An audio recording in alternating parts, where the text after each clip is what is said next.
In terms of the Brexit negotiations, Pat, what do you envisage will be the starting point in the negotiations for the EU and the starting point for the UK? Well, we're dealing with something that has no precedent, so we can make educated guesses. I think the starting point for the UK is the triggering of Article 50, and the starting point for the EU is the Special Task Force of the European Commission, led by former French Commissioner Michel Barnier, and by the European Council under the direction of President Donald Tusk.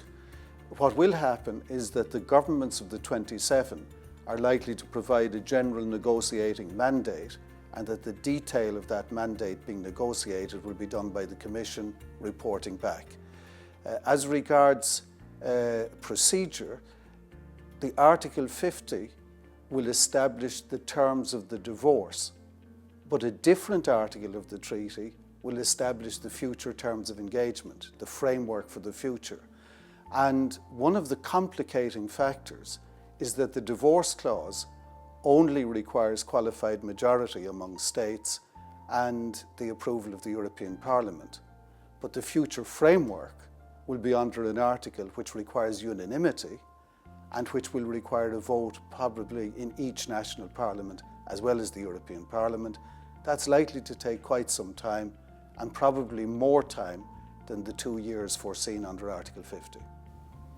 And Michael and Pat, what do you foresee as being the kind of relationship ultimately that the EU wants to have with the UK post-Brexit, and indeed that the UK wants to have with the EU?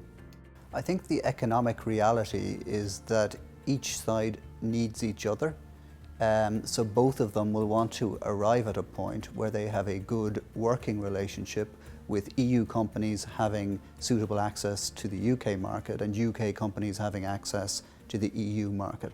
How we get there and how that's achieved is obviously going to be difficult to predict, but I think in the end of the day there will be a degree to which political reality will inform a lot of the discussion, and compromises will have to be reached on both sides in relation to what their negotiating position is. I think that's a very realistic assessment, and I would add, perhaps colourfully, but it captures it. On one side of this, as a constraint, I think you will have an argument at the European level that someone who is divorced cannot expect the full conjugal rights of marriage after the divorce, and that if you made it easy and appeared to leave the conditions largely as they used to be, could that trigger a Brexodus, a run for the exit door by some other states who say, let's have our constitutional margin of manoeuvre in the lawmaking and in the jurisprudence, but let's have our access to the market. So it's a very big choice to be made on both sides. On the British side, the big trade-off between access and migration control. And on the European side, the big trade-off between enough realpolitik to do a good deal, but not so much to trigger a Brexodus.